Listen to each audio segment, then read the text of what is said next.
माहिती मित्रांनो 15 वर्षापूर्वीची हाफ इंजिनियरांची एवढीच आमची ओळख सांगतो. बाकी हाफ इंजिनिअरिंगची स्टोरी तुम्हाला पुढे नक्की सांगेल.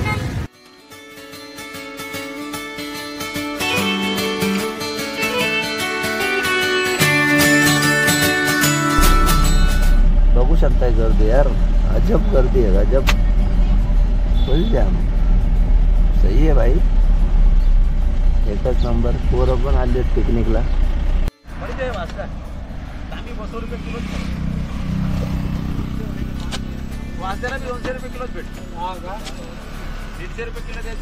मित्रांनो 12 लाखाची गाडी असेल, पंचाला 50 रुपयासाठी किटकिट करत होता रे. काय नेचर असतं ना खरंच. काय काय लोकांचं नेचर इतकं विचित्र असतं. अरे हे कष्टाचं आहे मित्रांनो, हे हरामाचं आहे का? विचार करा, दिवसभर ह्या भाऊला दुकानासाठी म्हणजे तेवढी स्ट्रॉबेरी विकण्यासाठी अख्खा दिवस घालवायचा आहे, आणि तुम्ही 50 रुपयाचा विचार करता. चला मॉलमध्ये गेले तर 500 नाही 1000 रुपयाची पॅन्ट घ्यायचा. सकाळचे 8:15 वाजले आणि सूर्य देवता आपल्या अजूनही त्यांचं मेन रूम दाखवू शकत नाहीये, फक्त कडी दिसतीये. तर सगळ्यांना गुड मॉर्निंग आणि जय शिवराय. आवाज तर अजूनही निघत नाही आणि आपण निघालोय डायरेक्टली नाशिक सापुत्र्या मार्गे. तर सगळे रोड कव्हर करून झाले, हाच रोड राहिला होता. बोललं हे तुम्हाला सकाळ सकाळी सापुत्र्या घाटाचं दर्शन करून द्यावं म्हणून हा रोड ट्राय केलाय. तर मित्रांनो 175 किलोमीटर आपल्याला नाशिक दाखवतंय. सकाळ सकाळी आपण त्यासाठी तिकडून आलो की सापुतारा चांगला बघता येईल आणि मग डायरेक्टली संध्याकाळपर्यंत आपल्याला पुण्याला पोहोचता येईल. 350 ते 400 किलोमीटरचं रनिंग आहे, जे की आजच्या आज कव्हर होऊन जाईल.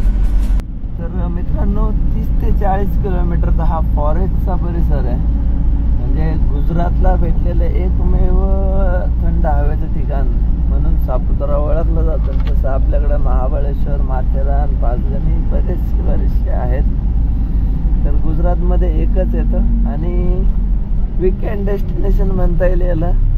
आपल्या नाशिक पुण्यावरतून येण्यासाठी पण सोयीस्कर आहे. नाशिकपासून एक 50-60 किलोमीटर आहे आणि सुरतपासून 150 किलोमीटरचं अंतर आहे. तर आपण या रोडने यासाठी निघालोय की आपल्याला पण हे बघता येईल. आता बघू शकता हा पूर्ण फॉरेस्टचा परिसर आहे, जिथून आपण प्रवास करतोय. मस्त असा रोड आहे आणि या नदीला एवढी वळण आहेत ना. आता बघा कसलं भारी वाटेल. छानच, एकच नंबर. आणि रस्ता पण तसाच एक नंबर आहे, सिंगल आहे. थोडा थोडा खराब आहे, आवाज निघत नाही हो आवाज निघत नाही. तर सगळ्यांसाठी मित्रांनो वेळ ही अमूल्य असते, बरोबर. त्यातलेही 20 मिनटं आपल्या ब्लॉगचा टायमिंग पडतो. म्हणजे 20 मिनटाचे आपले ब्लॉग होतात आणि त्या 20 मिनटामध्ये तुम्ही तुमचा अमूल्य वेळ देता. तर तुमचा तुम्ही अमूल्य वेळ माझ्यासाठी देताय, तर माझं एक काम आहे ना मित्रांनो, हे असे चांगले चांगले नजारे तुम्हाला दाखवणं. त्यासाठी 5-50 किलोमीटर लांब गेलं तरी परवडतंय आणि थोडा टोल खर्च वाढला तरी परवडतो. तर ब्लॉग इंटरेस्टेड होईल, नक्की शेवटपर्यंत बघा. आणि हा पहिला व्ह्यू बघा कसला भारी आहे. हा ब्रिज मस्त असं नेचर.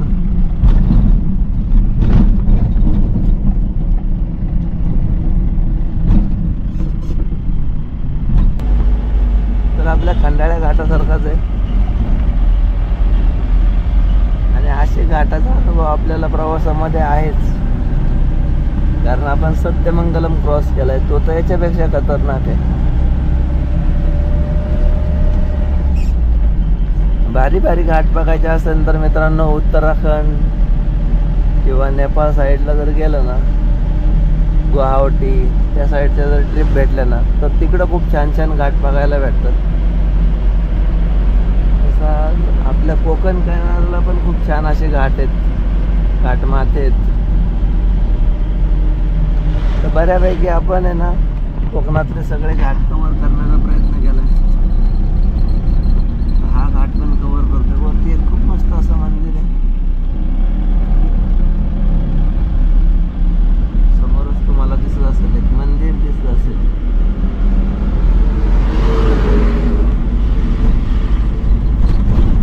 वा, एक नंबर टन होता.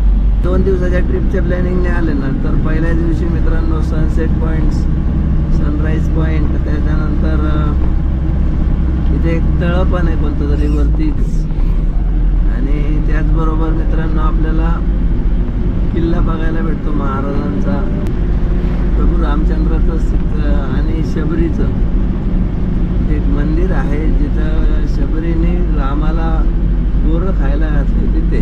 सह्याद्रीची पर्वतरांग ही खूप मोठी आहे, गुजरात पासून तर खाली केरळपर्यंत डोंगर रांग लागते. मग आपण त्याला सह्याद्रीच म्हणू, कारण आपल्यासाठी तो सह्याद्री आहे जो आपल्याला घाटावरचे म्हणतो तर आपण त्याला सह्याद्री म्हणतो. वा मस्त.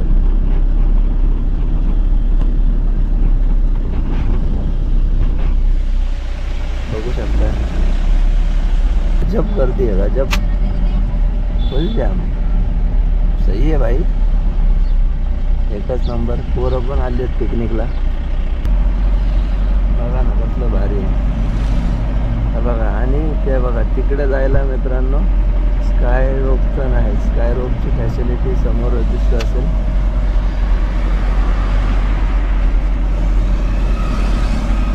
रोपवे आहे आणि खूप छान असा परिसर. तर हा माथा एक चढून जायचा आहे आपल्याला वरती. आपण सध्या आहे सातपुरामध्ये.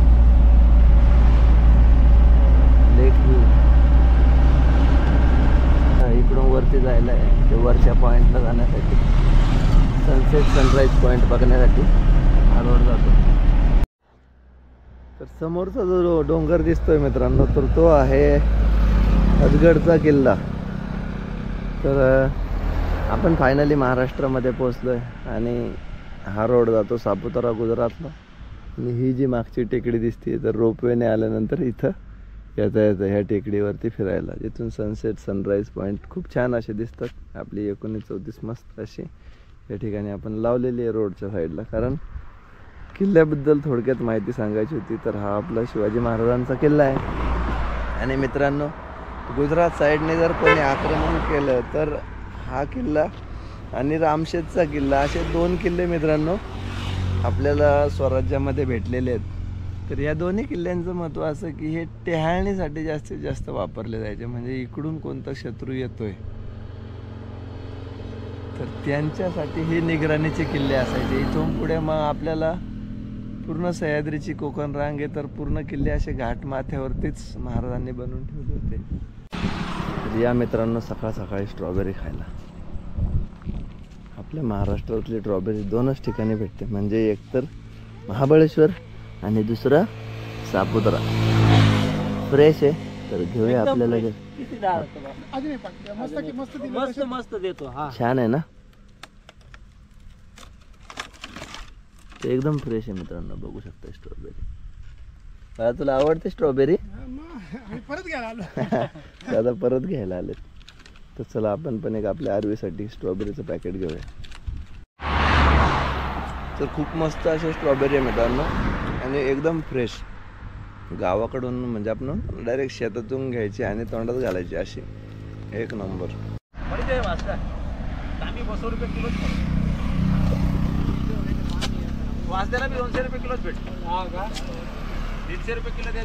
मित्रांनो 12 लाखाची गाडी असेल पण साला 50 रुपयासाठी किटकिट करत होता रे. काय नेचर असतं ना खरंच. काय काय लोकांचं नेचर इतकं विचित्र असतं. अरे हे कष्टाचं आहे मित्रांनो, हे हरामाचं आहे का? विचार करा. दिवसभर ह्या भाऊला दुकानासाठी म्हणजे एवढी स्ट्रॉबेरी विकण्यासाठी अख्खा दिवस घालवायचा आहे आणि तुम्ही 50 रुपयाचा विचार करता. चला मॉलमध्ये गेले तर 500 नाही 1000 रुपयाची पॅन्ट घेता, 10,000चे शूज घालता आणि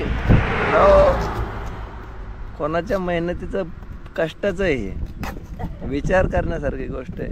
आपल्यासारखे आपले ड्रायव्हर बांधव कधी नाही करत. मी भाऊसुद्धा विचारला नाही. त्या भाऊला मला म्हणला 50 रुपयाला ते पॅकेट आहे. मी म्हणलं जास्त दे, ते मोठं पॅकेट 1 किलोचं दे.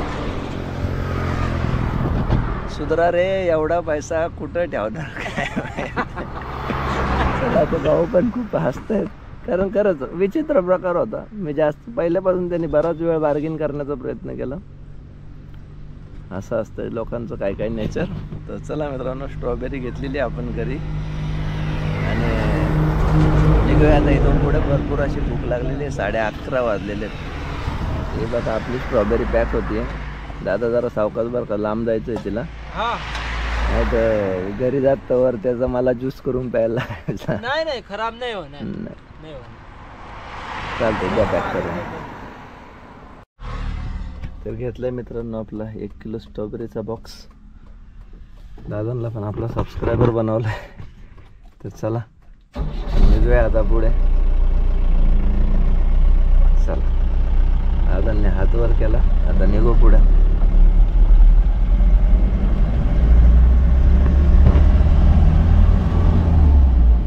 तर हा रोड आहे वरती जाण्यासाठी.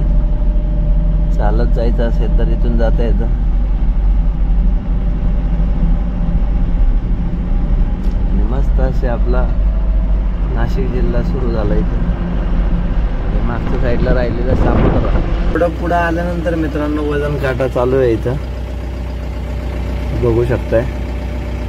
तर आता इथून मित्रांनो आपलं अंतर राहिलं नाशिकचं 63 किलोमीटर. सापुताऱ्याचा वजन काटा मित्रांनो. ओव्हरलोड येऊ नका या रोडने, पण काटा चालू आहे. फक्त 200 किलो माल आहे मित्रांनो आपल्या गाडीमध्ये सगळा मिळून. चेकपोस्ट सोडून मित्रांनो आणि वणी सोडून पुढे निघालोय पिंपळगावच्या रोडला. पिंपळगाव, निफाड आणि सिन्नर हा रोड ट्राय करतोय. कारण नाशिक मधून गेलो असतो तर आपल्याला भरपूर असं ट्रॅफिक लागला असतं. मग पर्यायी रस्ता म्हणजे हा. तर हाच ट्राय केलाय. इकडून जाताना मित्रांनो निफाडला आपला एक खास मित्र आहे. म्हणजे आमची 15 वर्षाच्या जुनी मैत्री इंजिनिअरिंगच्या कॉलेजची. इंजिनिअरिंगला होतो त्यावेळेची.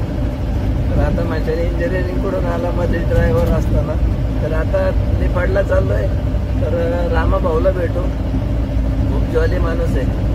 तर त्यांच्याबरोबर थोडा टाइम स्पेंड करू. कारण मैत्री अशी असते जरी आपली किती जुनी असते तरी एकमेकांच्या जवळ गेल्यावर तो पण आवर्जून कुठेला आला की मला फोन करतो, भेटतो आणि मग जातो. तर तसंच आमचं पण आहे. खूप जुनी मैत्री आहे कॉलेजच्या काळातली. तर आता जाऊन भेटू मग. तर फायनली मित्रांनो मस्तपैकी आपण पोहोचलोय आपल्या 1934च्या जवळ निफाडमध्ये. आणि ही आहे रामाभाऊची बुलेट MH12 आपल्या इकडलीच. आणि आपले रामाभाऊ. तर मस्तपैकी जेवण बिवण उरकले आम्ही. भरपूर दिवसानंतर भेटलो. आवाज तर अजून ठीक नाही त्यामुळे जास्त बोलत नाही. तर ही मैत्री मित्रांनो 15 वर्षापूर्वीची हाफ इंजिनियरांची. एवढीच आमची ओळख सांगतो. बाकी हाफ इंजिनिअरिंगची स्टोरी तुम्हाला पुढे नक्की सांगाल. चला निघायचं. 3 वाजलेत आणि इथून डायरेक्टली पुण्याला जायचं. आणि हा समोर एक चौक आहे आता. तर या चौकातून आपल्याला घ्यायचं आहे राईट डायरेक्ट सिन्नरसाठी. तर सरळ शिर्डीला जातो रोड. आणि पुणे आहे 218 किलोमीटर. तर हाफ इंजिनिअरिंगचा किस्सा असा की 12वी झाल्यानंतर आम्ही दोघंही इंजिनिअरिंग करण्यासाठी पुण्यात आलो होतो. म्हणजे मी पण आलो होतो. आता नारायणगाव आणि हे म्हणजे एकच पट्टा पडतो, नाशिक, नारायणगाव, संगमनेर. तर एका पट्ट्यातले असल्यामुळे आमची मैत्री एकदम घट्ट झाली इंजिनिअरिंगला. आणि आम्ही बरेचसे आपले इंजिनिअरिंग म्हटल्यावरती इंग्लिश चालत. आम्ही मराठी मीडियम मधले म्हटल्यावरती थोडं आमचं इंग्लिश त्यावेळेस विकत होतं. तर असेच आपले गावाकडचे जेवढे सापडले तेवढे सगळे आम्ही एका ग्रुप बनला आमचा. तर तशी जी मैत्री राहिली टिकली आतापर्यंत आहे. अजूनही आहेत आपले पुण्यात पण बरेचसे जोडीदार आहेत पुण्यातले पण. सातारा, सांगली साईड, कारण बरंच म्हणजे ऑल इंडियातले सगळे बरोबर आम्ही इंजिनिअरिंगला आलो होतो. पण पहिलं वर्ष आमचं झालं इंजिनिअरिंगचं. आणि ज्यावेळेस सेकंड टर्मला आम्ही सुट्ट्या संपून आलो त्यावेळेस आमचं कॉलेज गायब झालं होतं. त्या एवढी ॲडव्हान्स टेक्नॉलॉजी नव्हती मोबाईल वगैरेची. त्यावेळेस नवीन मोबाईल लॉन्च झाला होता आणि कोणाकडे नव्हता पण. 90% पोरांकडे तर फोन पण नव्हता त्यावेळेस. तर आमचं कॉलेज ज्यावेळेस गव्हर्नमेंटने इनलिगल कॉलेजवरती बॅन आणलं होतं त्याच्यात हे कॉलेज पण फसलं होतं. तर अशी इंजिनिअरिंग हुकली. त्यानंतर मग ग्रॅज्युएशन वगैरे करत पुण्यातच स्टेबल झालो. तर असं आहे आमचा हाफ इंजिनिअरिंगचा इतिहास. त्यानंतर मग आम्हाला रेल्वेचं एड होतं, तर सेंट्रल गव्हर्नमेंटचा जॉब भेटला, त्यांनी तिकडे जॉईन केला. आपले वेगवेगळे जॉब चेंज झाले, शेवटी धंदे झालो. आता आहे तुमच्याबरोबर आपली यूट्यूब फॅमिली आणि पिकअप 1934ची फॅमिली घेऊन. तर असं होतं मित्रांनो आपलं इंजिनिअरिंगचा किस्सा. जास्त आता डीपली सांगत नाही कारण आवाज निघत नाहीये. तर पोहोचलोय मित्रांनो आळेफाट्याच्या जवळ आणि आपलं डिझेल आता रिझर्व वरती आलंय पूर्ण. तर डिझेल भरून घेऊ.